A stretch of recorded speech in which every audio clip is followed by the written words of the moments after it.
Hello, Jinping speaking. কে বলছেন? আমি চায়নার প্রেসিডেন্ট বলতেছিলাম। চায়না থেকে। হ্যালো, হ্যালো, কে বলছেন? Hello. Jinping sir, Jinping sir. আরে আমি দিল্লি থেকে হাসিনা বলছি। আমি শুধু কিছু কথা বলার জন্য আপনাকে ফোন করছি স্যার। শুধু একটু মন দিয়ে শুনবেন আর একটু উপকার করবেন স্যার। তুমি তো স্বৈরাচার, তুমি তো স্বৈরাচার, তুমি তো গণহত্যাকারী, তুমি তো বাংলাদেশের জনগণকে হত্যা করে দিল্লিতে পালিয়ে গেছো।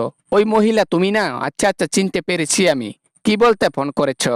স্যার আমি একটা কথা বলতে ফোন করছি।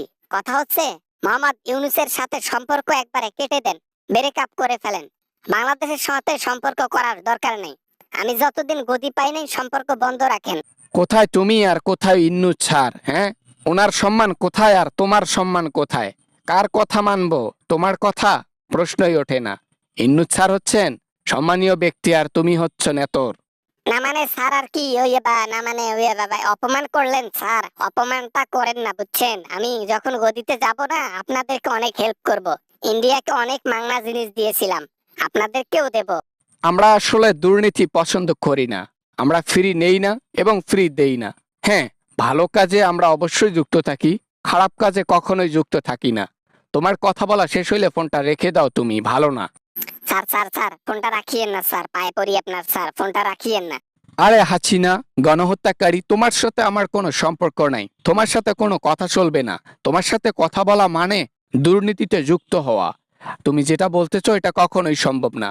বাংলাদেশের মানুষ আমার খুবই পছন্দ। বাংলাদেশের মধ্যে যিনি এখন উপদেষ্টার দায়িত্বে আছেন, উনি আমার প্রিয় মানুষ। ওনার জন্য আমি অনেক সম্মান রেখেছি আমার গোডাউনের মধ্যে, মানে মনের মধ্যে। স্যার এই যে ভুল কাজ করেন, এই তো ভুল কাজ করেন। ভুল কাজ করা যাবে না স্যার।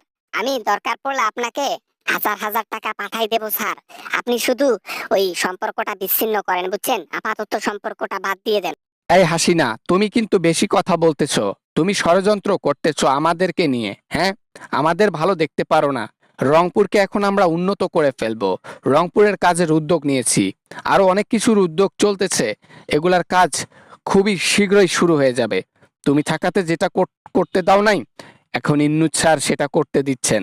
বাংলাদেশকে নতুন বাংলাদেশ হিসেবে গড়ে তুলবো আমরা।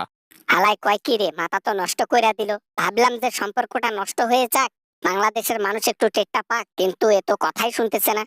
বাবা জিনপিং স্যার, জিনপিং স্যার, আমার কথাটা শুনুন না স্যার, একটু শুনুন না। তুমি কোথায় আর ইউনুস কোথায় জানো? তুমি হচ্ছ ডাস্টবিনের মধ্যে আর ইউনুস হচ্ছে মাথার মধ্যে। সম্মানীয় ব্যক্তি উনি, নোবেল জয়ী, বুঝছো? ওরকম সম্মান পাইতে গেলে কপাল লাগে, যেটা তোমার আর নাই হাসিনা। উন্নয়ন করিয়েন না, বাংলাদেশে উন্নয়ন করিয়েন না। আমি বলি দিলাম, আমি প্রেসিডেন্ট না, সাবেক প্রেসিডেন্ট। আমি আপনাকে হুকুম করলাম, আপনি আর আমার দেশে উন্নয়ন করবেন না। আপনি আহ, আপনি সম্পর্ক রাখবেন না, বিচ্ছিন্ন করে দেন। 2 টাকা যার মূল্য নাই সে আবার বড় বড় লেকচার মারতেছে। তুমি আবার কবে সাবেক প্রধানমন্ত্রী হইলা? এক সময় ছিলা, বোঝো নাই, এখন নাই। ঠিক আছে, খারাপ মানুষের পতন তাড়াতাড়ি হয়ে যায়, এটা বাস্তব। বুঝছি বুঝছি, আপনাকে বোঝানো সম্ভব না জিনপিং স্যার, বোঝানো সম্ভব না। পিছনে বাস, এবার আমি মনে হয় বড় একটা খেতে চলেছি। ইউনুস যেভাবে সবার সাথে সম্পর্ক গভীর করছে, আমার পিছনে বাস শীঘ্রই যাবে। তোমার মতো মহিলাকে আসলে কি যে করা উচিত। দেশের মানুষের ভালো চাও না তুমি। আমরা দেশের উন্নয়ন করতে চাই, চাকরি দিতে চাই মানুষকে, আমরা সুযোগ দিতে চাই, গরিব থেকে উঠতে ধনী করতে চাই, দেশটাকে উন্নয়ন করতে চাই। তোমার মতো মহিলা এগুলা চায় না। ক্ষমতায় যখন ছিলা তখন তো এগুলার পারমিশন কখনো পাই নাই। শুধু খারাপ কাজের পারমিশন পাইছি, ভালোর পাইনি। এখন ভালোটার পাচ্ছি, তাই বাংলাদেশকে নতুন বাংলাদেশ গড়ে তোলার দায়িত্ব নিয়েছি। আমরা চীনের প্রেসিডেন্ট। বাটপারি শিখাইছো তোমরাই আমাদেরকে। এই হাসিনাই এক সময় বাটপারি শিখাইছিল।